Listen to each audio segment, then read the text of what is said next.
सुस्वागतम सुस्वागतम स्वागतम। सन्माननीय आमदार ठाकूर साहेब यांचे या ठिकाणी मी महाराष्ट्र आम्ही एकत्र सगळी संघटना महाराष्ट्र प्रदेश वाहतूक संघटना आणि प्रादेशिक परिवहन कार्यालय पनवेल यांच्या सहित साहेबांना या ठिकाणी आम्ही भेट या ठिकाणी घेणार आहोत। त्याचा स्वीकार सन्माननीय आमदार साहेब आपण या ठिकाणी करावं अशी विनंती आपणास या ठिकाणी करतोय। ज्याच्या अमृत महोत्सवाच्या वर्षाच्या निमित्तानं कीर्तन महोत्सव आयोजित करण्यात आलं होतं आणि खऱ्या अर्थानं 2 जून 2025 पूर्ण वर्ष वर्ष म्हणून आपण साजरा करणार आहोत आणि त्यातील हा पहिला दिवस आपण या ठिकाणी लाभलेला आहे। त्याचं भाग्य आपल्या सर्व संघटनेला या ठिकाणी लाभलेलं आहे। विठ्ठल रखुमाईची मूर्ती या ठिकाणी दोन या ठिकाणी आमदार साहेबांना सन्मानित करीत आहोत।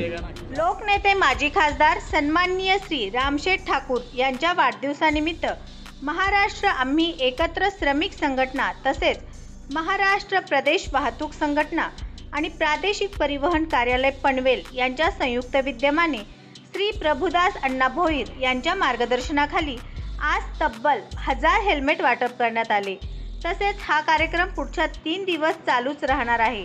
वाढते अपघात पाहता प्रभुदास भोईर यांनी हा उपक्रम राबवण्यात मला अत्यंत आनंद होत आहे असे माध्यमांशी बोलताना सांगितले।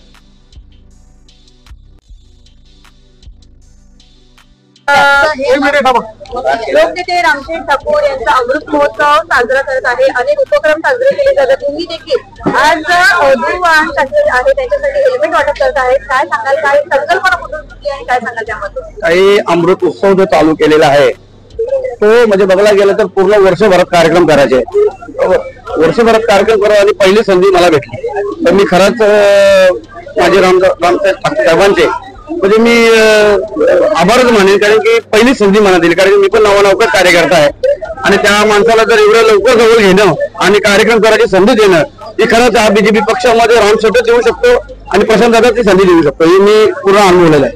आपली संघटना असेल, विविध सामाजिक उपक्रम असेल, धार्मिक कार्य असेल, वेळोवेळी समाजाच्या हितासाठी उपक्रम राबवत असते आणि आरटीओला सोबत घेऊन आज एक वाहतुकीच्या नियमाच्या अनुषंगाने जनतेच्या सुरक्षेच्या दृष्टिकोनाने हेल्मेट वाटपचं आयोजन करण्यात आले। काय सांगाल आजच्या आरटीओला संघटना माझी कम से कम 10-12 वर्षापासून आहे, कारण की आम्ही संघटना जी करतोय हे आरटीओ कलंबुलीमध्ये आले आमची संघटना झाली, डायरेक्ट संघटना झाली नाही। तिथं पहिला आम्ही काम करत होते, माझी संघटनाचे लोक जी आहेत ती काम करत होते। काम करता करता एखादा मध्ये संघटना होतेच आणि ती संघटना झाल्यानंतर प्रत्येक आरटीओच्या अधिकाऱ्यांचा सगळ्यात पहिला मोठा विषय असा आहे की प्रत्येक अधिकाऱ्याचा आम्ही जेवढे प्रॉब्लेम आहेत तेवढे माझ्या संघटनेने सॉल्व्ह केले आहेत। तुम्ही कधीही विचारू शकता आणि माझ्या संघटनामध्ये आज आपल्या पनवेल तालुक्याचे आरटीओ बोलते, स्वतः आरटीओ बोलते का तुमच्या पायी पनवेल आरटीओ मध्ये आम्हाला कोणाला काही त्रास होत नाही। ही आमच्या संघटनेला याच्यापेक्षा मोठी गोष्ट कुठली नाही की तो आम्हाला अभिमान आहे आणि ही संघटना अशीच पुढे घेऊन जाऊ आणि असे कार्य करतात। तुम्हाला माझे तुम्ही सगळी मंडळी माझ्यासाठी नवीन नाही, तुम्हाला माहिती आहे की मी कार्य करत असतो। पण किती हेल्मेट वाटप होतं आणि किती दिवस करणार? 1000 हेल्मेट वाटप झालेलं आहे, म्हणजे सुरुवात केलेली आहे आता आणि आम्ही कलंबुलीमध्ये उद्या करणार आहे आणि दुसऱ्या दिवशी पनवेल मध्ये करणार आहे। म्हणजे असं 3 दिवस म्हणजे आज उद्या परवाचे 3 दिवस कंटिन्यू आमचे चालू राहणार आहे कार्यक्रम। पाहायला गेलं तर तुमच्या माध्यमातून हेल्मेट वाटप झालेलं आहे, नागरिकांचा एक जीव वाचणार आहे। याकडे कसं असतं 1000 हेल्मेट आम्ही वाटतोय पण त्याच्यामध्ये एक हेल्मेट मध्ये एक तरी जीव वाचला त्याचा एक परिवार वाचेल आणि तो परिवार वाचणं म्हणजे आज आम्ही वाहतूक संघटना चालवत आहे। आज आम्हाला नियम कायदे सगळ्या गोष्टी माहित आहेत, ते आम्ही शिकलेलो आहे। तर त्या पद्धतीने आपल्याला काय द्यायला पाहिजे, काय समाजाला करायला पाहिजे ते आम्हाला समजते, त्या पद्धतीने आम्ही आमचं काम करतो। हेल्मेट घालणाऱ्या नागरिकांना आरटीओ कार्यालयाने गाड्या चालवल्या जातात, त्या गाड्यामध्ये बरेचसे नुकसान होतात, त्यामधून वस्तू चोरीला केले जातात, त्यामुळे त्या वाहन चालकांची रिक्षा चालकांच्या भेटणे टायर वगैरे जात असतं। तर यापुढे आपण कार्यालयाच्या आपल्या संघटनेच्या माध्यमातून आरटीओकडे काय मागणी करणार आहेत का? आता जसा हे असतो म्हणजे जे तुम्ही जे बोलता त्या मुद्द्यामध्ये आरटीओची ही जिम्मेदारी नसतो आणि संघटनेची जिम्मेदारी नसतो, पण एक आहे का संघटने जर कोणी कंप्लेंट केली तर आमची संघटना त्यांच्यासाठी समोर उभी राहणार आणि त्यांच्यासाठी त्याचं काम करून देणार। कारण की आरटीओला जर गाडी पकडतात तर तुमची 1 दिवसात 2 दिवसात 3 दिवसात गाडी सोडा, तुम्ही जर महिन्यामध्ये गाडी ठेवली तर मग ती जिम्मेदारी कोण घेणार हा पहिला मोठा प्रश्न आहे। पण तरी सुद्धा त्या संघटनेच्या गाडी मालकाने आम्हाला जर सांगितलं का आता असा माझा प्रॉब्लेम आहे तर तुम्ही यावं आमच्याकडे, आम्ही नेहमी तुमची गाडी लवकर सोडून द्यायचा प्रयत्न करू आणि तुमच्या गोष्टी मग राहणार आणि घडणार नाही।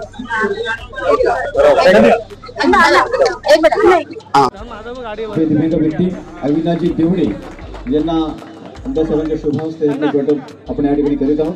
एक सामाजिक उपक्रम या ठिकाणी आपण या ठिकाणी करतोय.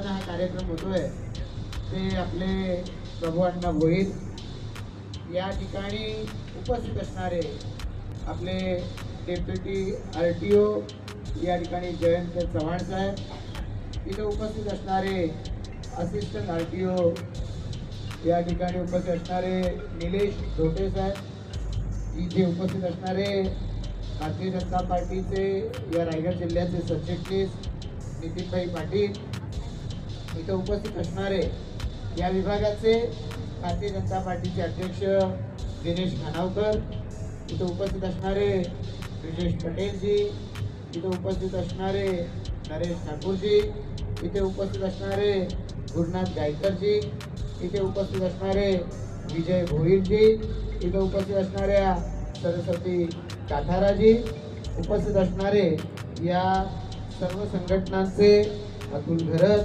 विवेक खाडे, सुजित भगत, उपस्थित असणारे सर्व पदाधिकारी, सर्व उपस्थित असणारे या सर्व संघटनांचे आणि भारतीय जनता पार्टीचे पदाधिकारी, समोर उपस्थित असणारे सर्व या संघटनेचे सदस्य, उपस्थित असणारे पत्रकार, RTOचे अधिकारी, कर्मचारी, उपस्थित सर्व नागरिक, सर्व उपस्थित भगिनी आणि बंधू, मी सगळ्यात आधी या कार्यक्रम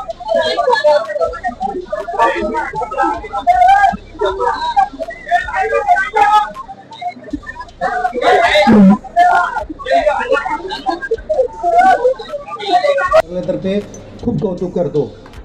असं सामाजिक कार्य सर्वांनी करावं, आम्हाला सहकार्य करा, जेणेकरून आपण समाजात खूप छोट्या माणसापर्यंत पोहोचू शकू.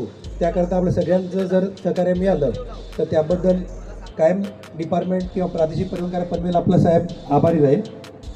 मी थोडक्यात सांगू शकतो की या कार्यालयाच्या जडणघडण्यामध्ये सन्मान्य आमदार प्रशांत ठाकूर साहेबांचा सिंहाचा वाटा आहे. मी या जिल्ह्यामध्ये 2008 साली आल्यानंतर सरांची माझी पहिल्यांदा भेट झाली. तेव्हापासून जेव्हा जेव्हा कार्यालयातर्फे आम्ही साहेबांकडे काही मागणी करायला गेलो तर एका सेकंदात निर्णय घेतलेला गेलेला आहे, याचा मी साक्षीदार आहे. कदाचित सरांच्या कॉन्टॅक्ट्समध्ये असलेला सगळ्यात जुना अधिकारी मी असेल. अधिकाराने कुठे कोणाकडे जाऊ शकतो तर सन्मान्य आमदार साहेबांकडे आपण जाऊ शकतो. जेव्हा जेव्हा मी विनंती केली, कार्यालयाने विनंती केली, साहेबांनी कायम कुठल्याही यंत्रणेला फोन लावून त्याबद्दल मार्गदर्शन केलं, त्यातनं मार्ग काढला. तर या डायसतर्फे मी आज सरांना विनंती करतो की तळोजामध्ये RPZ जे सेक्टर 30मध्ये आपला जो प्लॉट आहे तिथे आपल्या कार्यकाळामध्ये सर या 5 वर्ष नाही सर 2 वर्षामध्ये एक सुसज्ज व महाराष्ट्रातली सुसज्ज आणि अप्रतिम इमारत उभी राहावी अशी मी आपल्याकडे आज मी डिपार्टमेंटकडे विनंती करतो आणि आपण त्याबद्दल आम्हाला सहकार्य कराल याबद्दल शंका नाही सर. मी तुम्हाला छोटी किस्सा सांगतो की जेव्हा आपलं हायकोर्टाने आपल्याला टाईम लिमिट ठरवून दिली तेव्हा आपल्याला तळोजामध्ये सेक्टर 26मध्ये ब्रेक टेस्टिंग ट्रॅक तयार करायचा होता. त्यावेळेस TIPL या कंपनीने जे आमदार साहेबांच्या सहकार्याने जे आपल्याला सहकार्य केलं त्याच्यामुळेच हायकोर्टाने आपल्याला 15 एप्रिलची जी 2017ची टाईम लिमिट दिली होती 30 एप्रिलची, त्याच्या आधी आपण जो ट्रॅक करू शकलो त्यामध्ये TIPL यांचा आणि सन्मान्य आमदार साहेबांचा, लोकनेत्यांचा खूप मोठा सहभाग आहे. ही गोष्ट कोणाला माहीत नसेल, मला माहिती आहे म्हणून शेअर करायचा प्रयत्न करतो आहे. आणि विविध लोकोपयोगी जेव्हा आपण कार्यक्रम घेतो आहे त्यावेळेस साहेबांची कायम उपस्थिती राहिलेली आहे. आपण जेव्हा साहेबांना निमंत्रण दिले साहेबांनी कायम त्याचा स्वीकार केला आहे आणि उपस्थिती दिलेली आहे. सर मी आज जास्त वेळ घेत नाही, आपला पण अमूल्य वेळ आहे, पण आपण आज वेळेत वेळ काढून इथे आला त्याबद्दल मी संघटनेतर्फे तर आभार मानणारच आहे, पण मी प्रादेशिक परिवहन कार्यालय पनवेलतर्फे आपलं धन्यवाद म्हणतो, आभार म्हणतो. भविष्यात पण आपलं असं सहकार्य या कार्यालयाला आम्हाला मिळेल अशी विश्वास नाही आत्मविश्वास बाळगतो आणि थांबतो. जय हिंद, जय महाराष्ट्र. नमस्कार. आज सर्वप्रथम मी सन्मान्य लोकनेते रामशेठ ठाकूर साहेबांच्या 75 निमित्त हा कार्यक्रम आयोजित केलेला आहे. त्याबद्दल त्या ज्येष्ठ नेत्यांना, वडीलधाऱ्या व्यक्तींना मी कार्यालयातर्फे शुभेच्छा देतो. आणि त्यानिमित्त जो संघटनेने कार्यक्रम आयोजित केला त्याबद्दल मी सन्माननीय आमदार प्रशांत ठाकूर साहेबांचं इथे स्वागत करतो. त्यांची आज पहिलीच या आपण कार्यालयामध्ये शिफ्ट झाल्यानंतर पहिलीच त्यांची भेट होती आणि त्यांनी ते आमंत्रण स्वीकार करून आज कार्यक्रमाचा वेळ काढला आणि आपल्या कार्यालयाला प्रत्यक्ष भेट दिली. त्यानिमित्त सर्वप्रथम मी सन्माननीय आमदार साहेबांचं कार्यालयातर्फे आणि विभागातर्फे धन्यवाद म्हणतो. आणि आजच्या कार्यक्रमानिमित्त आज आपल्याला वेळ काढून लाभलेले सन्माननीय आमदार प्रशांत ठाकूर साहेब, सन्माननीय धोटे साहेब यांचं देखील या ठिकाणी स्वागत. मी सुजित भगत आपणास विनंती या ठिकाणी करतोय की मंचावरती उपस्थित पनवेल महानगरपालिकेचे माजी सभापती ॲडव्होकेट माजी नगरसेवक ॲडव्होकेट नरेशजी ठाकूर यांचं देखील या ठिकाणी आपण स्वागत करावं अशी विनंती आपणास या ठिकाणी करतोय.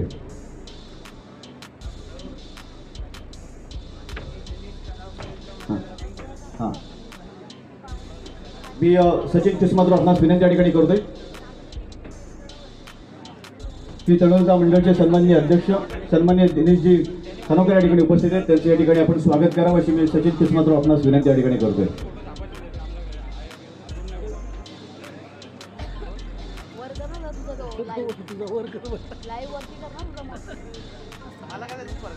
सन्माननीय दिनेशजी खानोकर ओके हरकत नाही.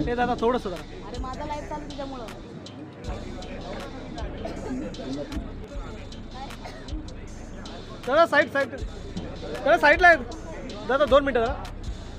शंभूनाथ भोईर मी आपणास विनंती या ठिकाणी करतो की मंचावरती उपस्थित उत्तर रायगड जिल्हा भारतीय जनता पार्टीचे उपाध्यक्ष सन्माननीय ब्रिजेशजी पटेल या ठिकाणी उपस्थित आहेत. सन्माननीय ब्रिजेशजी पटेल यांचं या ठिकाणी आपण स्वागत करावं अशी विनंती करतो. शंभूनाथजी भोईर आपणास